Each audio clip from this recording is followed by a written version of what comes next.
Loki season 2 episode 4। बरसों बाद Marvel के किसी प्रोजेक्ट को देखकर ओजी एमसीयू वाले वाइब्स आ रहे हैं। देर आए दुरुस्त आए भाई।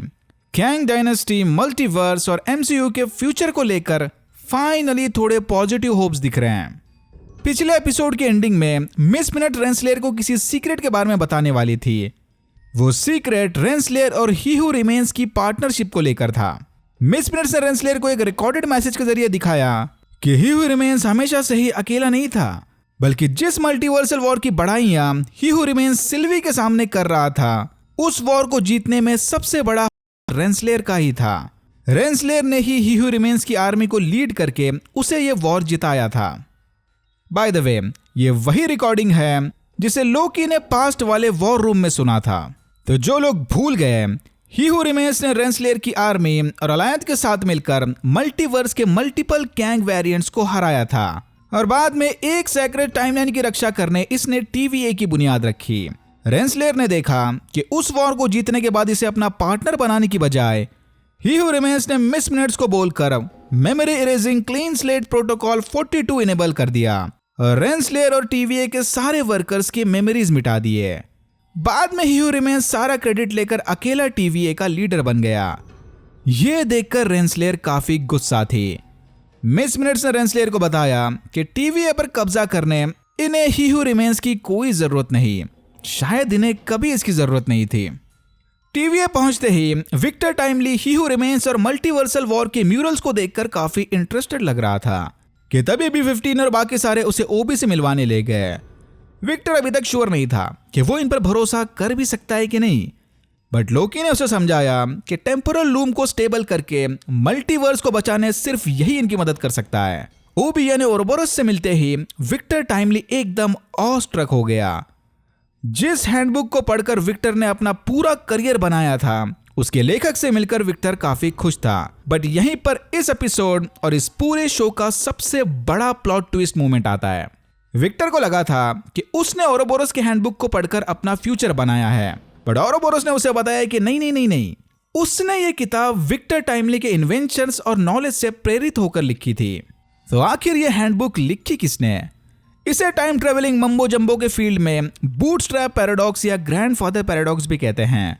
किसी इंफॉर्मेशन या ऑब्जेक्ट को टाइम में घुमाकर इतने लूप्स बना लो कि उस ऑब्जेक्ट का ओरिजिन ही खत्म हो जाए। Infinite time loop. ये देखकर ओबी ने सिचुएशन को snake eating its own tail का एग्जांपल देकर समझाया। इस सिंबल को ओरोबोरस या ओरोबोरस लूप कहा जाता है। टीवीए हैंडबुक छोटे विक्टर टाइमली के घर पहुंचाने का ऑर्डर ही हू रिमेन्स ने ही दिया था।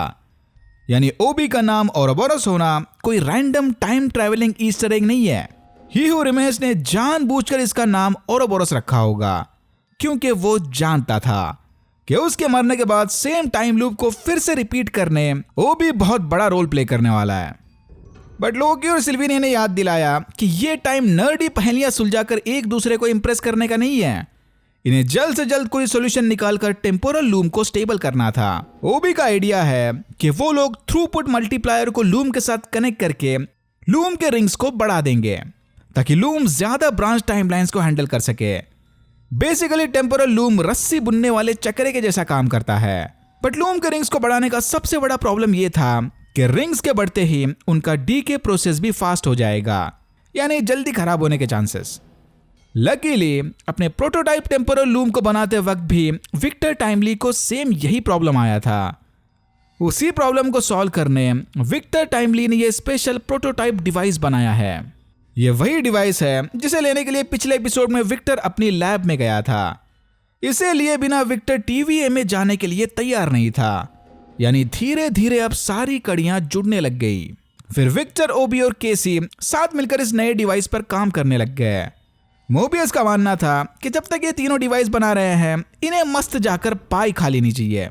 ये सुनते ही सिल्वी की सटक गई कि आखिर इतने सीरियस सिचुएशन में भी मोबियस पाई के बारे में कैसे सोच सकता है।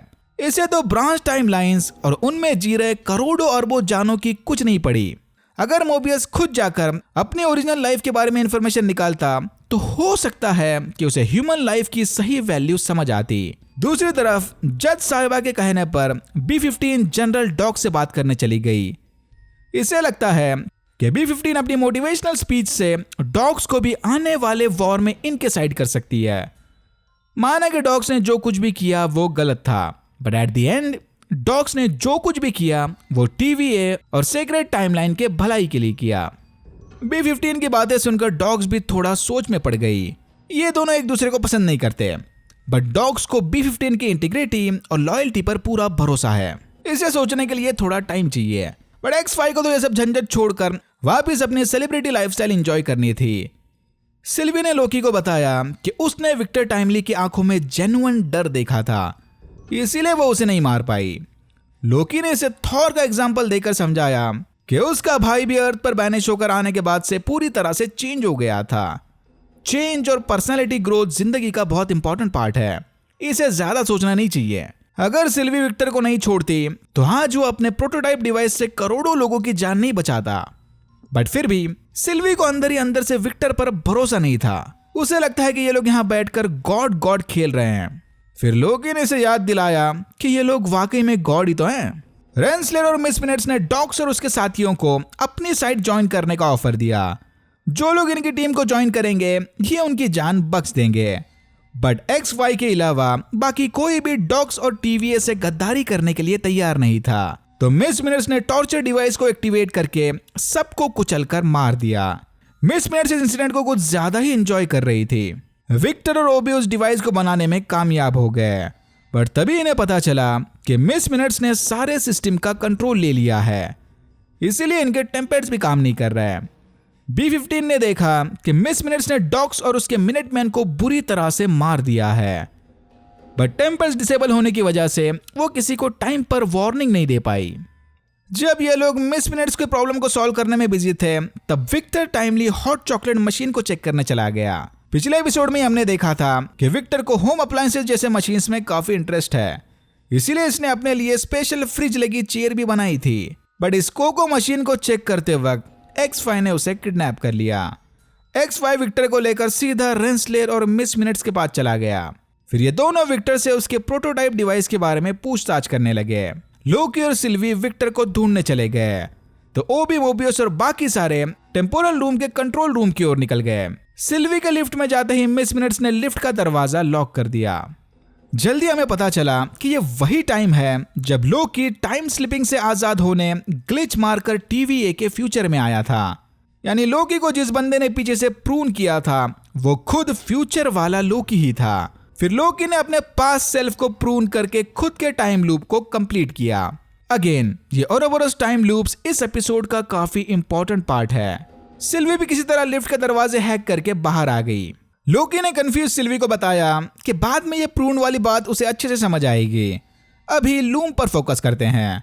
फिर हमने देखा कि जिस टेलीफोन रिंग को सुनते हुए पास्ट लोकी यहाँ पर आया था वो फोन कॉल ओबी ने किया था। ओबी ने लोकी और सिल्वी को बताया कि वो सिस्टम को रिबूट करके मिस मिनट्स को डिसेबल कर सकता है, बट ऐसा करना काफी डेंजरस था, लेकिन इनके पास दूसरा ऑप्शन ही क्या है। बाय द वे सिस्टम के रिबूट होते ही लोकी और सिल्वी उनके पावर्स यहाँ TVA में भी यूज कर सकते हैं। सिस्टम के रिबूट होते ही मिस मिनट्स उसके ओरिजिनल बेसिक फॉर्म में आकर गायब हो गई, बट जाने से पहले इसने विक्टर को बताया कि वो कभी भी ही हू रिमेन्स नहीं बन सकता। लोकी और सिल्वी ने X5 को पकड़ लिया। फिर सिल्वी ने अपने मैजिक से X5 के दिमाग पर कंट्रोल करके उसके हाथों रेंसलेयर को प्रून कर दिया। फिर ये दोनों फौरन विक्टर को लेकर टेम्पोरल रूम के कंट्रोल रूम चले गए। विक्टर टाइमली का live temporal aura scan successful रहा, यानी ये अब जब चाहे तब ब्लास्ट डोर को ओपन या क्लोज कर सकते हैं। पहले इनका प्लान था कि लोकी बाहर जाकर डिवाइस को लूम के साथ अटैच करेगा, बट विक्टर का मानना था कि ये काम उसे करना चाहिए। जस्ट इन केस अगर कनेक्शन के वक्त कोई प्रॉब्लम आ गया तो विक्टर ऑन द स्पॉट कोई जुगाड़ लगा सकता है, क्योंकि बस वही जानता है कि उसका प्रोटोटाइप डिवाइस काम कैसे करता है। इतना बोलकर टाइमली फटाफट स्पेस सूट पहनकर ब्लास्ट डोर से बाहर चला गया, बट अनफॉर्चुनेटली बाहर टेम्पोरल रेडिएशन इतना बढ़ गया था कि विक्टर के कदम रखते ही वो फौरन स्पेगेटी नूडल्स की तरह डिसइंटीग्रेट हो गया। सारे ये देखकर हैरान रह गए। कुछ देर बाद ही टेम्पोरल लूम के अंदर एक जबरदस्त धमाका हुआ और यहां होता है एपिसोड 4 खत्म। ओके, मुझे नहीं लगता कि ये विक्टर टाइमली का अंत था, क्योंकि ही हू रिमेन्स ने किसी खास वजह से उसे सिलेक्ट किया होगा। सिर्फ टीवी या हैंडबुक वाले बूटस्ट्रैप पैराडॉक्स की वजह से नहीं, बल्कि किसी बड़े रीजन की वजह से। और टीवी में आने के बाद से ही विक्टर का बिहेवियर भी अचानक से काफी चेंज हो गया था। शायद वो भी समझ गया कि इस मल्टीवर्सल वॉर के लूप को रिसेट करने उसका क्या रोल है, वरना अचानक से जो आदमी मौत से इतना डर रहा था उसके अंदर इतनी हीरोपंती कहां से आ गई। इस एपिसोड में और भी कुछ एकदम ऑड चीजें हैं। पहला कि हमने विक्टर, रेंसलर और मिस मिनट के बीच चले कन्वर्सेशन को डिटेल में नहीं सुना कि एग्जैक्टली वो लोग डिवाइस को लेकर क्या डिस्कस कर रहे थे। दूसरा, इस सीजन में केसी अचानक से ही मेन कैरेक्टर की लिस्ट में आ गया और इनके कन्वर्सेशन के दौरान केसी अकेला डिवाइस को लेकर पता नहीं क्या कर रहा था। शायद इनके प्लान का हिस्सा था या फिर कुछ तो गड़बड़ है। और हाँ, वो कोको मशीन वाला सीन, अगर विक्टर वो मशीन देखने नहीं जाता तो X5 उसे किडनैप करके रेंसलर के पास नहीं लेकर जाता। जब से इन्होंने ओरोबोरस लूप और बूटस्ट्रैप पैराडॉक्स का कांसेप्ट इंट्रोड्यूस किया है, बस इतना समझ लो कि अब कुछ भी कोइंसिडेंस नहीं है, एवरीथिंग इज कनेक्टेड। और फाइनल चीज, सिस्टम के रिबूट होने के बाद लोकी और सिल्वी उनके पावर्स को यूज कर पा रहे थे, तो शायद इसका मतलब अब TVA में रखे इन्फिनिटी स्टोन्स भी फिर से पावरफुल हो गए। याद है ना, पिछले सीजन में एक टाइम स्टोन लोकी ने भी चुराया था। इसका सीजन फिनाले सीरीज के लिए बड़ा होना हो, MCU के फ्यूचर के लिए बहुत बड़ा रोल प्ले करने वाला है। Alright, that's it for now. अगर आपको वीडियो अच्छा लगा तो please like, share and subscribe for more videos like this. मैंने ऐसे और भी वीडियोस बनाए जिनके लिंक्स आपको डिस्क्रिप्शन बॉक्स में मिल जाएंगे। Thank you very much for watching and I am hoping to see you in my next one.